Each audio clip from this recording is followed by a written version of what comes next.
Well, hello everybody. Welcome to this web chat. My name is Kevin Timlin. I am the Executive Director of International Education Services at Southeast Missouri State, and I welcome you to our conversation today. You may have seen, if you look through the College Week Live website, we have done a number of these web chats on a lot of different topics. The web chats are designed to give you, prospective international students, a better understanding of what our institution offers. We've done videos about our top graduate programs. We've done programs about our international student scholarships. We've done informational ones about the university. And just to kind of backtrack a little bit in case you're not familiar with us, we are a regional public university in Cape Girardeau, Missouri. That's about 1.5 hours south of St. Louis. We're right on the Mississippi River. We have about 12,000 students. About 75% of those students are in undergraduate programs. So we're primarily an undergraduate institution specializing in bachelor's degrees, but we do have a great number of high-quality graduate programs, master's level programs as well. Currently, we have around 800 international students from about 50 different countries. We are definitely an institution that welcomes international students and values international students. And one of the things that I point to as proof of that is our president. So Dr. Carlos Vargas is the president of the university. He originally came to the United States himself as an international student. And what that means to you is he has created an environment here that understands the unique needs of international students. He understands the different types of support that international students need, and he has worked very hard to create that environment that is really welcoming and really supportive of international students. So just something that I think is important for you to know. What we're going to talk about today is two different aspects of student life. First, I'm going to talk to you with this young lady sitting here to my right.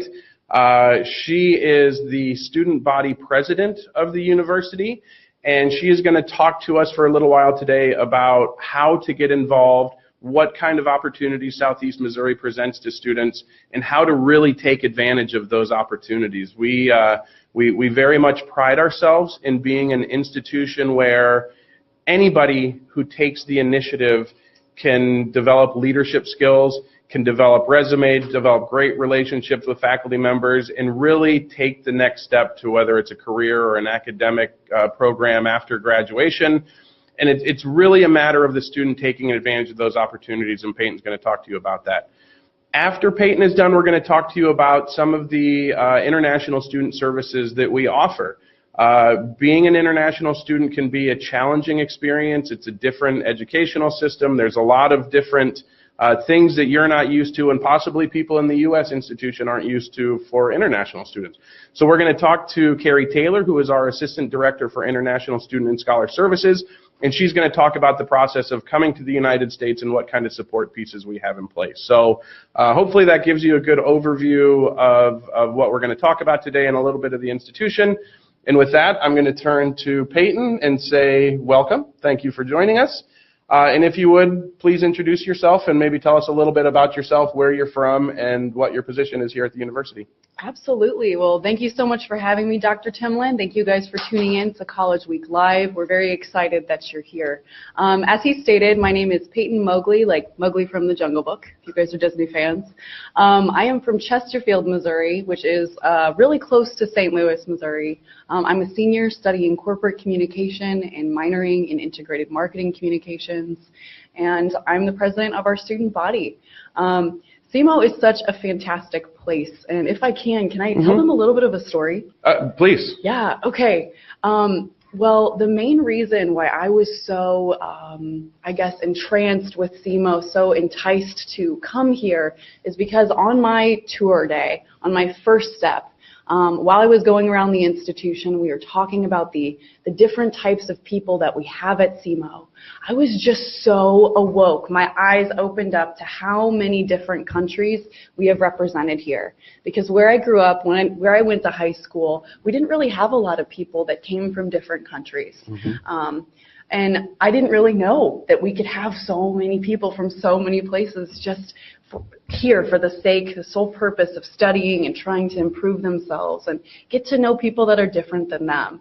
So as a result of my tour and kind of learning what it means to be diverse down here, I was like, I need to come here. There's so many people that I want to meet. You mean I can have somebody from Bulgaria, from India in my classroom sitting right next to me that's traveled like around the globe to be able to get here? And that was fascinating to me. So I decided, you know, I'm going to come here. I need to meet a whole bunch of different people, and I'm excited to do so. And what really kind of got me interested further in learning about a bunch of different people that come from different places is my resident assistant, who's essentially like the person that oversees your floor and the condition of the building that you're living in on campus. She's actually from New Delhi, India. Her name was Ankita, and upon meeting her, just hearing her stories, what she had to go through to be able to come to the United States, why she was so excited to come to SEMO specifically. I was just like, this is so great. Like, oh my gosh, tell me more. And as a result of going through some leadership programs and furthering my education as I grew from a freshman to a sophomore, junior, and inevitably a senior where I am now, just witnessing just the sheer amount of courage, dedication that these students exhibit continues to just fascinate me. Indeed. So Indeed. I'm excited to be here, and I'm excited that we have so many students. And I think that's a great story. I think there's a lot to unpack because you touched on a lot of points that we try to make sure that people who have never been here before understand that as you mentioned, if you're a student from the U.S., you often have an opportunity to visit the campus and know what it looks like, knows what it feels like, and that's a lot more difficult for an international student to do.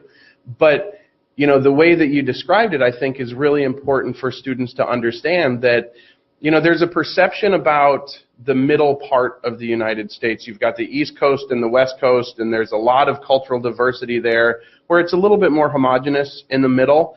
But what people don't completely understand is that even though we're a town of 45,000 people, we've got a world-class university that brings in scholars and professors and students from around the world. We have 2 high-level medical institutions that, again, bring in educated people from around the world. The amount of diversity that we have in this little community in the middle part of the U.S. is amazing. And then what I would also say, too, is that you know, you brought up the example of the Indian young lady who was working as a resident assistant in the residence halls. International students are very much integrated into the campus, into the way of life and things that they're doing here. It's not just for them to come here and get an experience and an education. It's really to make them part of the educational community and all the services that we provide on campus. So thanks for sharing those. Those are very illustrative of the types of things that international students can get involved in and kind of picturing who we are and what we are. You mentioned that you are the student body president. Yes, sir. Please tell us what that means. Okay, sure thing. So essentially, student body president means that you have been elected by your peers to serve in the role that oversees our student government association. And what that group is, it's a smaller body of students that is also elected, sometimes selected, to represent what Dr. Timlin said, the close to 12,000 students that we have on campus. So we're kind of like a legislative body that meets every Monday at 8 p.m. That comes together for the sake of having discussions about how to improve student life and how we can help. So being the president of that organization, I just try to facilitate good conversation, make sure that we're making progress in many different areas, and trying to kind of, as Dr. Timlin mentioned, unite affinity groups in almost every way we can. I would also mention to people out there that if you go to the Southeast Missouri State Facebook page, you will see a lot of creative videos that Peyton and her administrative team have put together that really kind of bring a lot of joy to the campus and a lot of happiness and support and camaraderie to the thing. So Peyton's a little bit of a Facebook star, so I would encourage you to go to the Facebook page and check that out. Talk to me a little bit about your experience with international students, either on Student Government Association or in student groups that interact with Student Government Association. Absolutely. Well, I guess I can start by telling you a little bit about the wide variety of different international organizations that we have present on campus. So it's quite interesting. Every affinity group from every individual that comes from a certain country on campus, if they have at least 5 different students that rally around and say, hey, you know, we need an organization to kind of better represent our culture or celebrate us in some way, shape, or form, they can actually form a whole organization dedicated to that cause. And what we've come to find is we have so many groups interested in trying to spread their culture, trying to help, especially domestic students, have a better understanding of where they come from and why they're here, that we've created more than 10 groups across campus that just rally around those causes. Sometimes for cultural nights, sometimes we do a lot of like educational programming.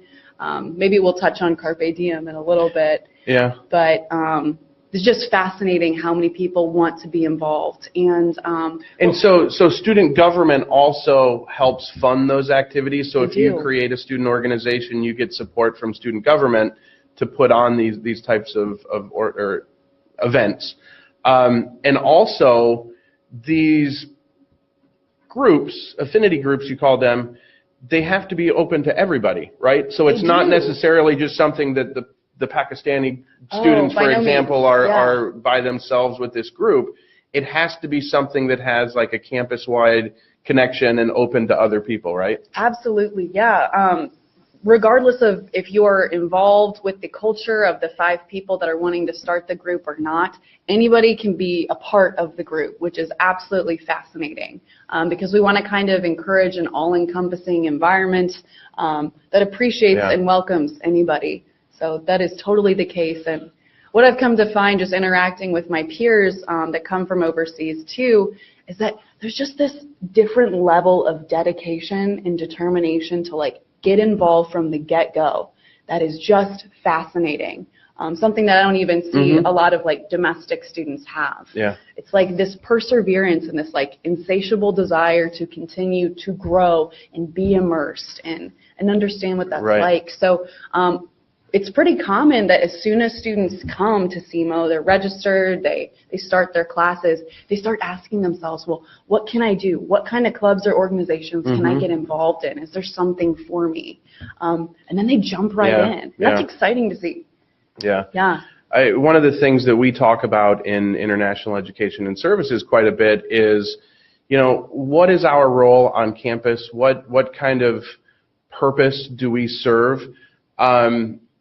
And I think what that all boils down to is that we are first and foremost an educational community. That the students who come here are here to learn, the faculty who come here are here to teach, and it's to prepare our graduates to be leaders, whether it's in business or in their communities, for whatever is after college, after university. And to me, as the world continues to globalize and become interconnected, an important part of being educated means that you know and understand the experiences of people from different places, from around the world. You understand languages, you understand the cultural implications of communication and problem solving and things like that. And international students play a very, very important role in that. Integral, yes. And what we tell students when they arrive is that, you know, we want you to pursue your goals. We're glad that you came here to pursue those things, but just as importantly, we want you to be a contributing member of our educational community. Because, you know, and I think that's an important role that these affinity groups serve, is that if I'm very proud of my culture, the university is giving me a forum to promote this, to share this, to bring other people into it and to make them know about it. Yes. And what that does is it creates a better educational environment. It gives us more stuff to talk about in the classrooms. It gives faculty members more material to kind of build from, and it makes everybody better educated and better prepared for that next step afterwards. So, you know, I really thank you and all that student government does and all that student groups do to promote that and to recognize that and to validate the experience of our international students and make them welcome. So. No problem. I mean, it's so important, as you stated. I mean, the exchange of a mere presence of individuals that come from different places and the thoughts and the discussions that can come from that solely because they provide a different perspective than us makes us better prepared, better able to become those global citizens that you're talking about. Yeah. Because that's life. I mean, we're going to be interacting with people, you know, past college too, once we get into the workforce, that come from different places. We need to learn to be sensitive to the needs of others, open-minded, understanding. Right. There's honestly like no bad thing that can come from people just understanding each other. Yeah. And I would say too that the story that you told at the beginning is really important for prospective students to understand too, is that there are a lot of domestic students in the population that we serve as a regional public university. We have a lot of domestic students who haven't experienced a lot of international travel or even travel around the United States. But a lot of domestic students have a great interest in people from other places. And it's really a good place to make connections and to meet people and to do that sharing. So you know, you said like, I had no idea there was that much diversity there, and that made me want to come here. You're not unique in that regard. So if you're an international student here, you'll have many opportunities to meet people who are going to be asking you questions, and not just students, but community members as well. Yeah. I would say one of the fascinating things too that I think applies to this institution is that we kind of look at international education, international presence on campus differently than maybe some others would. We encourage you to be yourself, to showcase who you are. And as Dr. Timlin said, we have so many students that are innately curious to get to know more about you and where you come from and why you do the things you do. Just because we might not have ever had an interaction like that before, and we want to continue to grow, and we'd hope that you would continue to grow with us, and we can only go up from there. Can I get into a small theory? Sure, if that's okay? For those of you out there watching, I don't know if you know the difference between like the melting pot theory and the stew pot theory, but you were kind of talking about the homogeneous nature beforehand in the webcast. But what we kind of try to look at is if you're like a stew, for example, you have a lot of ingredients, right? You have like the carrots, the peas, the meat. When you come here, you can kind of imagine yourself as being maybe one of those ingredients, okay? Like you're a carrot. We're encouraging you to like emanate your own flavor, your own essence. We're not trying to get you to like lose the flavor of your carrot Indeed, the right. stew. Yeah, but to just... And that's the comparison with the melting pot. The idea in the melting pot is you lose who you are to become something that's part of the greater stew or dish or whatever it is. Right. So yeah, that's a very good metaphor. Now let me ask you this. I know that you're well versed in all kinds of things like leadership and personal development and things like that. The education is an education, and you know the hallmark of a U.S. university degree is holistic. It's general education in addition to what you're studying as your major. But there is a need and a desire on the part, beyond just being a well-educated person, to have specific types of skills and attributes that you can apply to a career. And that's one of the things that universities strive to do. To me, I think it's really important to develop your resume through activities and skills, but also develop the competencies of leadership.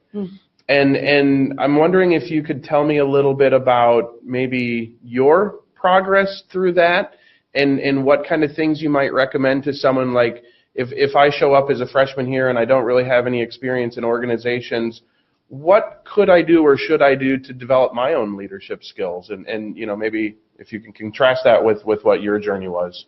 Sure. I'll walk you through a little bit of my journey briefly. So upon coming to Southeast and making the decision, I'm here for the diversity, I'm excited to come to college, we had this program that was just starting for the first time. It was called Camp Red Hawk, in which we had a bunch of institutional leadership rally behind this program to provide like a summer intensive session where other students that were also incoming freshmen could get together, take tours around the institution, learn a little bit more about history, and then learn to develop ourselves personally through games and bonding activities. But also what was, I think, the most important part of that whole week was learn about the resources that you have on campus, learn about different organizations, services, the importance about faculty and staff and knowing who to go to. Because what you'll find, if you haven't found it already, is that a lot of your progress and ability to move forward institutionally is about who you know and your willingness to take them up upon their chance to interact with you, meet with you, have those discussions. So Camp Red Hawk was very helpful for me. As soon as I started SEMO, I got involved in the Residence Hall Association because I was interested in trying to build up where I lived, which was Towers East at the time. And then from there, I decided I wanted to go towards the leadership tier. So we have a fantastic leadership program here at SEMO that has many tiers. The first tier is called FLIP, which is the first year leadership program, which is actually very similar to Camp Red Hawk and the activities that they provided. From there, we have a second tier, which is called Emerging Leaders. Is that something that you have to apply and be accepted to? Is it something that anybody who wants to participate in FLIP at the first tier is able to do it? Yeah, anybody who's first year. So that means a freshman, or if you're a non-traditional student starting your first year here at Southeast, you're also eligible to join the program. You just kind of fill out a form, say your name, kind of tell us a little bit about you, and you're automatically in the program. So less selective. Emerging Leaders, though, which is the second one, is a little bit more selective. It's an application process. I think you still have to attach a resume, which again, the whole idea of resume building activities becomes important then. Sure. But they do a little more in-depth. They have a week-long retreat where they go to Potosi, Missouri, and do more intensive bonding work, a lot of self-reflection, psychology-related activities. Yeah. And then we have President's Leadership Academy, which is the last tier. It's actually a 3-credit-hour course here at SEMO, so if you're looking to kind of get some more hours on top of your schedule, you can do that.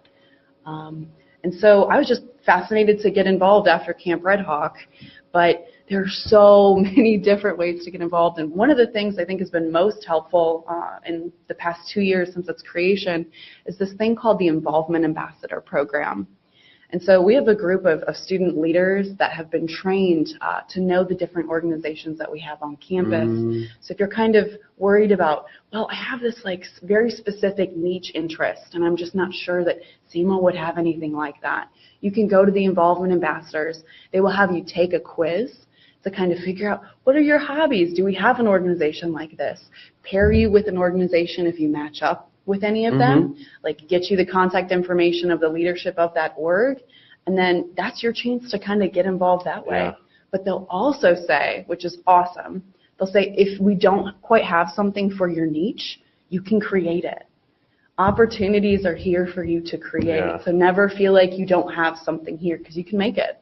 One thing that we point out as well to international students is that the higher education model in a lot of other countries is pretty rigid, where you start with a group of students and you're going to be lockstep with them in classes from year 1 through year 4. And the whole idea of student life is not nearly as developed as it is here.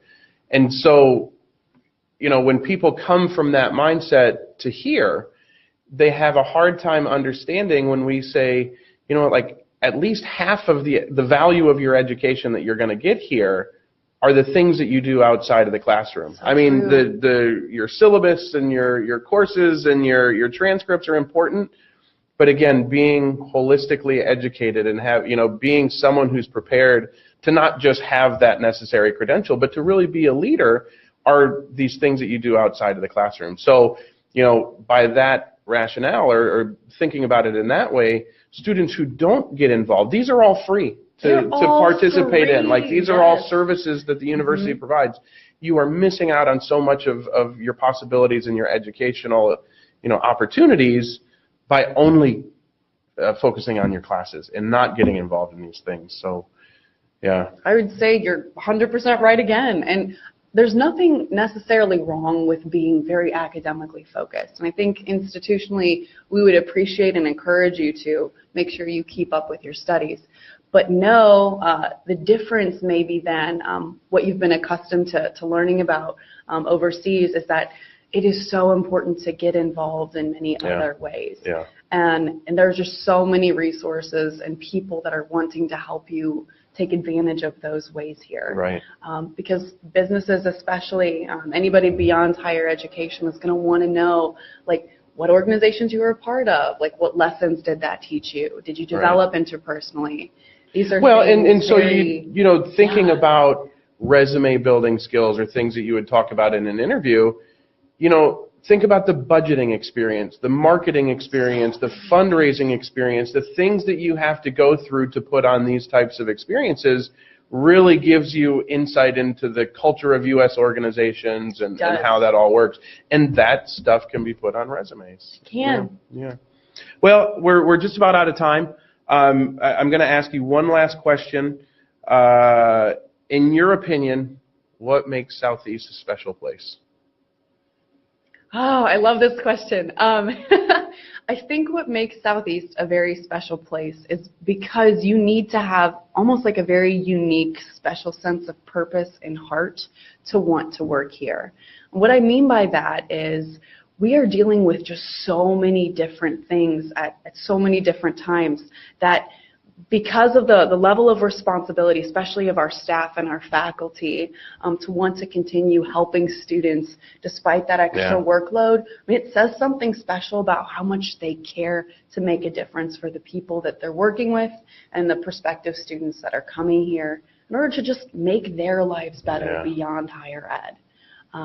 I just think that that level of purpose is so deeply ingrained in so many people here that I have yet to find at another institution that I've had the chance to travel to, being here for 4 years. So I think that's definitely the most special that's thing. a great observation. I would say too that I have attended 3 different universities. I've worked at 4 different universities, and I would say I've recognized the exact same thing in this, that, I think it's also important to point out to our audience that, not all universities in the U.S. are similar. They're different in culture, they're different in scope, they're different in terms of what their priorities are. And we, as a primarily undergraduate institution, our faculty members come here more to teach than to do anything else. They're required to do research. But their passion, what drives them is to teach their field and connect with students. If you compare that to a type of Research One institution where they have a lot of PhD programs and primarily master's and graduate level things, their top professors are doing research, and they're going to be interacting with a handful of students on a regular basis. This is the kind of place where the PhD professors will know your name, will know if you didn't attend class or not, will it push you to participate and to learn and to challenge. And I think that makes all the difference. So, you put all of this together, the opportunities to develop leadership, people who are here to support you, a warm, welcoming environment, a relatively low cost of living. It's a great place. It is. And great students, too. Make it a great place that people like you. So specialized, too. I mean, you get the care that you need. As you're saying, you're not just a number. People will know your name, especially if you're looking for opportunities to, make yourself known. Trust me, you will be known. You'll be known. Well, unfortunately for us, Peyton is graduating in May. So for those of you who are starting here next August, you won't have a chance to meet her. You can see her on Facebook, though, and on the Southeast website. Thank you so very, very much. It was a great conversation. Thanks for all that you do for the university and for our students. Great job. Thank you. You too. Thanks. Okay, so now we'll segue, and feel free to take off, dude. Okay. Now we'll segue into the second part of our conversation, and I think some of the things that Peyton pointed out are things that you have some responsibility for in helping international students get here and to get settled in. So folks, I would like to introduce Ms. Carrie Taylor. She is our Assistant Director for International Student and Scholar Services. Welcome, Carrie. Thank you very much for being here. So I guess we'll just start out in general. Tell us a little bit about yourself and what your role is here at the university. Well, my name is Carrie Taylor, and I am the Assistant Director, like you said, for International Student and Scholar Services. I kind of oversee the unit for International Student Services, which would be like your orientation when you get here, picking you up from the airport, and handling your legal status and any other advising throughout your time here at Southeast. So we're sort of the your first stop if you don't know where to go, as well as handling your legal status and keeping up with that throughout your time. Okay. Very, very important issues. I think that, you know, we spoke with Peyton about a lot of the student life and things on campus, but international students have a lot of unique responsibilities as it pertains to their visas. There's a lot of regulations that they need to follow, and so your position helps make sure that people remain in status and they're abiding by the rules of their visas, right? Yes. Yes. So we like to send out some reminders so that people know and there's no confusion about what you have to do, and then also be there when you have a question and you want to come in and ask that. Okay. So let's walk through that process. So we've got a group of students out there watching who are thinking about applying, or they're prospective students to the university. They apply and get admitted. What happens next from your office or from our office's perspective? How does that work? What kind of support do we give to the student who has been admitted? So with the acceptance would also come a document that we issue that is either an I-20 or a DS-2019, depending on what kind of visa you need. We issue that and send that to you. That's what you use to then apply for your student visa to come into the U.S. We also have some information that we send with tips on how to go through that process to get a visa. And then we're also available by phone or email or chat and things like that to answer questions through that process if anybody has any. And just before you go on from that point, I think it's important to point out to people that you may be aware that student visas seem to be more difficult to obtain at this point in time. So some of the things that we have been doing to combat that, we have done a letter writing campaign to consulate offices and embassies around the world to make sure that people are aware of who we are, that we're a legitimate accredited institution. We have a genuine interest in diversifying our student body, and we're hopeful that that signifies to the visa officers that we're serious in the types of people that we admit are real bona fide students.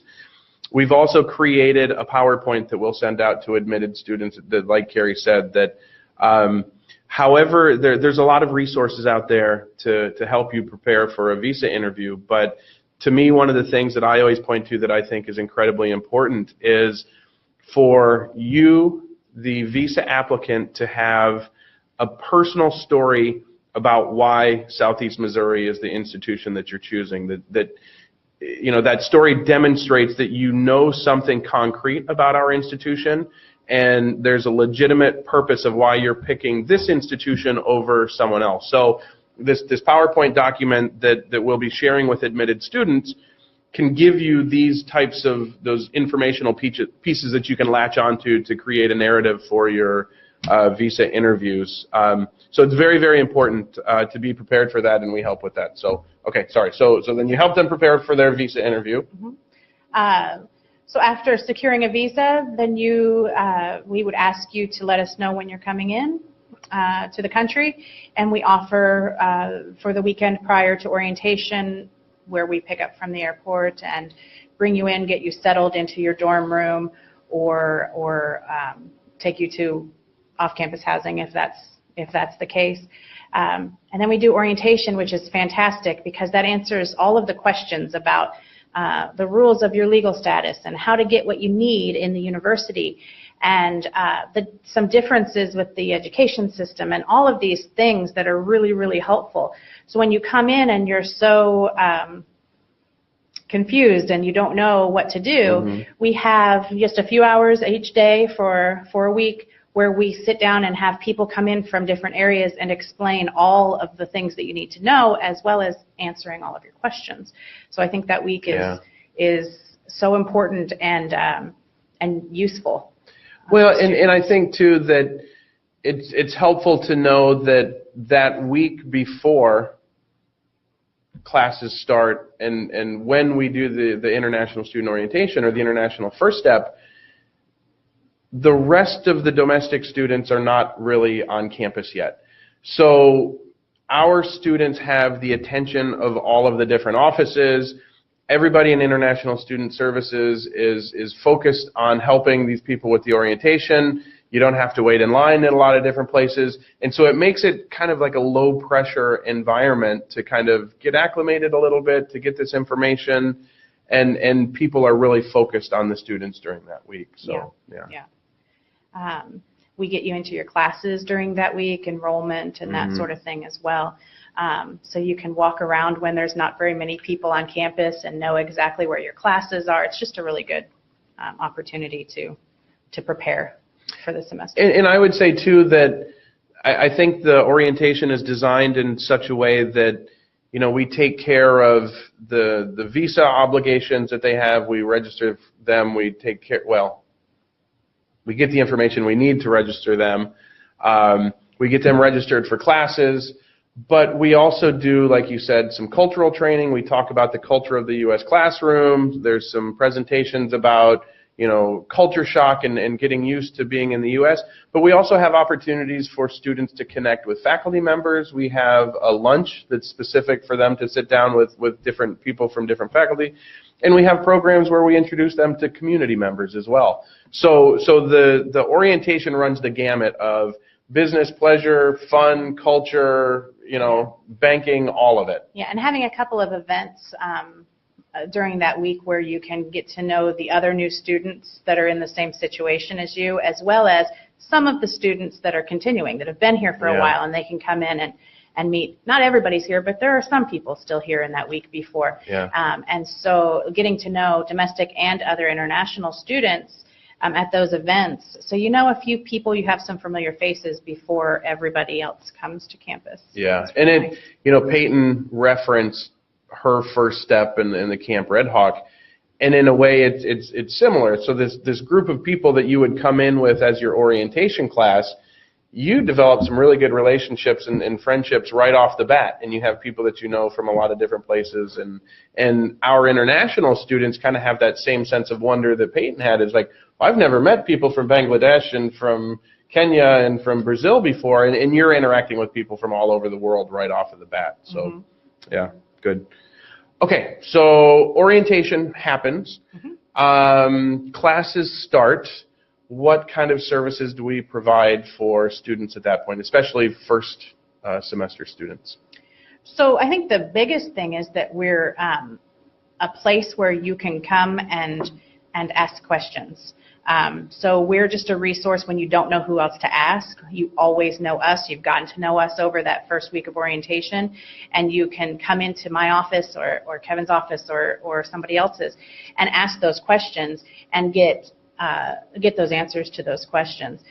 We also send out information that about legal status requirements and rules about, you know, if you can work on campus and that sort of thing. We give you all of that information up front, and then we have some activities and events for you to get involved on campus as well that are really important. There's specifically a program that the university puts on, not just for international students, but it's called Engage in 8. And the idea is in the first 8 weeks of the semester, we want our students to be involved and connected and interacting with different people across campus. So the university comes up with a whole booklet of Engage in 8 activities where every day in the first 8 weeks of the semester there are just so many different opportunities to do things and to get involved. And you know, we always say that if you're ever bored, you're not looking or you're not paying attention, because there's really a lot to do in that regard. Mm-hmm. Mm-hmm. Yeah, there's a welcome back picnic, which is also a welcome picnic for new students, where all the students kind of get together and all of the student organizations are there and some of the departments on campus are there, and they have food and they have music and they some community organizations, and so it's really a good time to learn more about the university, about the area, and meeting people and the resources that are available, and that happens every year. In terms of student visas, Mm-hmm. Can you go over just in general some of the things that international students need to be aware of that pertain to being a visa holder? Yeah. As far as obtaining a visa? No, remaining in status, yeah. So the biggest thing is you have to be enrolled full-time every semester to maintain your visa.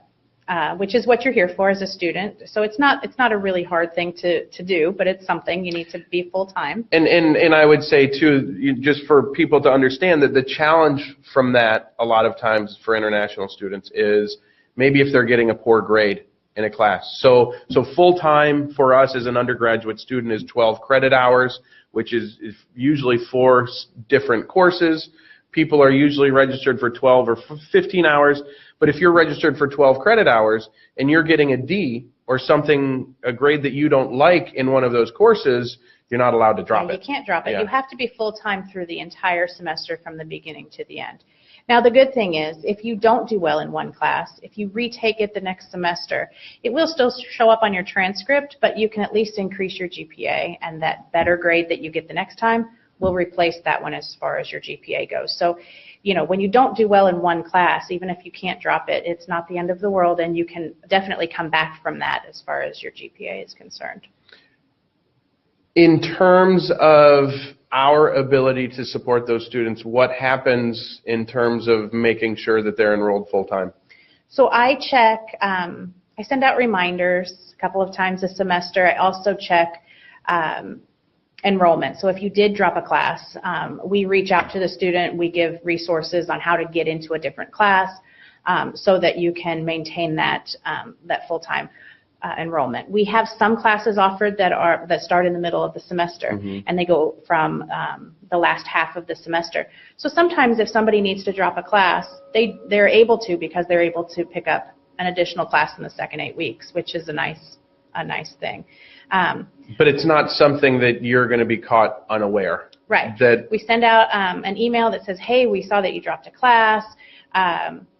You know, let us know if you need help. Talk to your academic advisor. We give some resources on how to get your enrollment back up to where it needs to be, as well as offering, again, everybody can come to the office and just talk to us and explain what your situation is, and mm-hmm. we can try to think of ways that us or somebody else on campus may be able to help, you know, get into another class or meet those requirements. Okay. Anything else as it pertains to enrollment?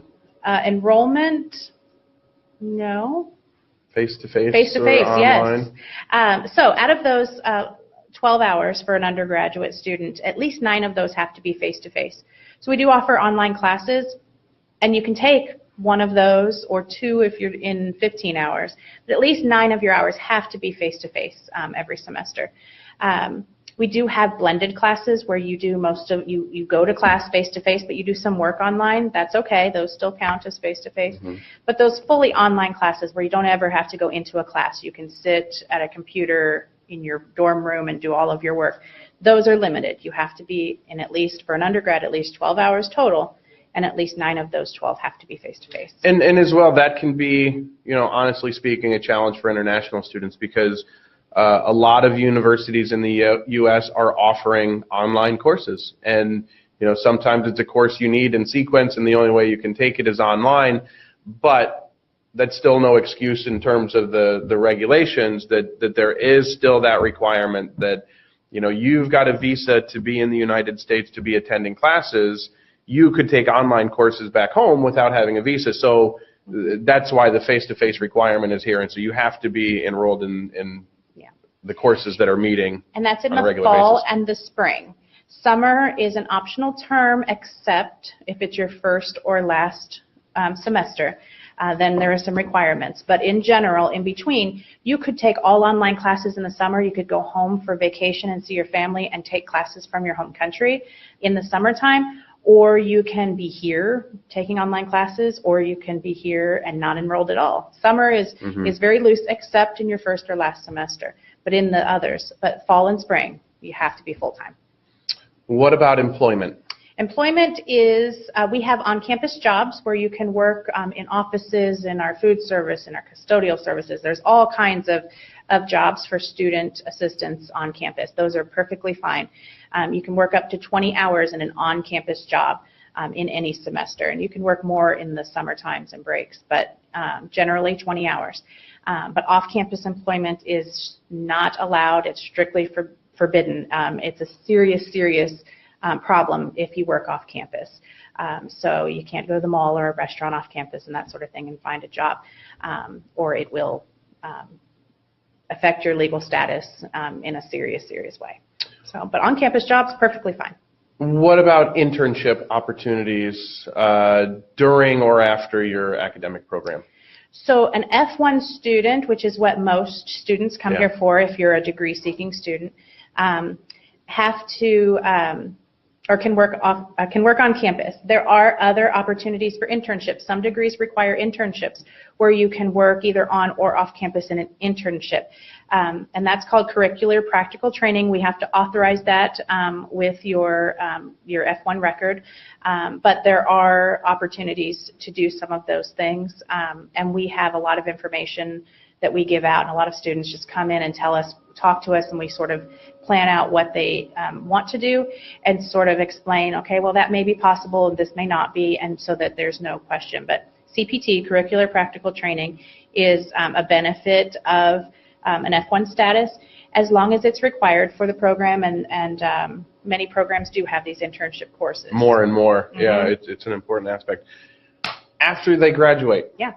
So after an F1 student graduates, you're eligible for OPT. It's optional practical training, and it's a year of work authorization. So you could work in the U.S., not on campus here because you're no longer a student. You can work off campus in a job for up to a year after graduation.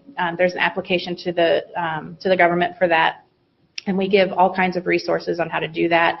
And it's a pretty simple application, actually. As long as you've finished your degree program and maintained your status, then you can apply for this optional practical training and work for up to a year. If you're in a STEM field, science, technology, engineering, and math, there's specific degrees that are eligible. Which for us are like tech management, computer science, cybersecurity, I'm assuming. Yeah, and if there's ever a question, we can answer that as far as if it's eligible. But that could be an additional 2 years of work authorization after that year. So some students are able to work for 3 years on their F1 record through optional practical training and STEM extensions. And I think you made an important point that in order to qualify for OPT, you have to make sure that you're in status throughout the course of your program. And again, like I truly believe that our office does an exceptional job of supporting students and making sure that none of these things just sneak up on them. We make sure that they're aware of these things. We have a really good system in place that gives you alerts beforehand. I would assume that most institutions are the same, that regardless of where you go in the U.S., you really need to keep track of your email from the university. You'll get an email account from the institution, and that is always going to be the official way that people communicate with each other. So that's where all of these warnings come out by email. If somebody comes into us and says, well, I never got that message, well, we've got records that we did send it out, and so it's your obligation to make sure that they're doing that. Yeah.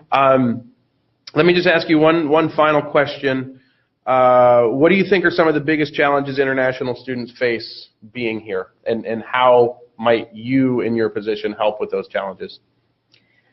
Well, when students first come here, it's very different. So there's a period of time where you're adjusting, and there's this culture shock where you suddenly get here and everything is fantastic and new and fresh, and then you start to miss your family, and so there's this.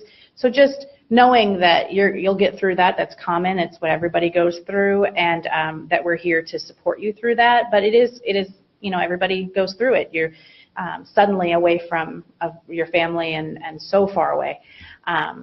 And so there's that. There's an independence. So a lot of times when students come here, it's the first time they've been away from their families, and so there's differences here and responsibility. You have to do your own laundry and clean your room and that sort of thing without being told to. So there's just a whole adjustment period. But again, our office is set up. Yes, we issue legal documents and we manage your legal status, but we're also sort of like your family away from home, where students come in all the time and ask questions about personal issues that they just don't know what to do or how to get something done. So just knowing that it's completely normal to have those struggles. Language is another one. Like if you're not a native English speaker, everything here is obviously in English, and so it's just a challenge to get used even to if that. you had a 7.5 on the IELTS, I mean it's just still different. Dialects and slang and pronunciation and you're away from your friends and things. You have to make new friends, which I think we do a great job in that orientation week in sort of facilitating that and giving you opportunities to meet some people. But the education system is different. And so I think that's a challenge for a lot of people, getting used to the way classes are set up and the way that we encourage critical thinking and we encourage people to question things and ask the teacher questions, and it's not disrespectful to ask a teacher why something is the way it is, and they like it, they expect it. Right. So just learning that education system is a challenge, especially in your first semester, just getting used to how things are. I know there are professors that intentionally say things that they know are incorrect just to see if they're listening and thinking and challenging. And very good points. Very good points. Yeah.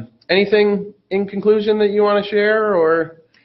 I think that SEMO is fantastic. I think that. That's right. I should ask you the same question I asked Peyton. What makes this a special place? Well, I think I heard what Peyton said, and she's absolutely right. This institution is sort of like a family. People take a lot of pride in providing the services that we provide and doing it in a friendly manner.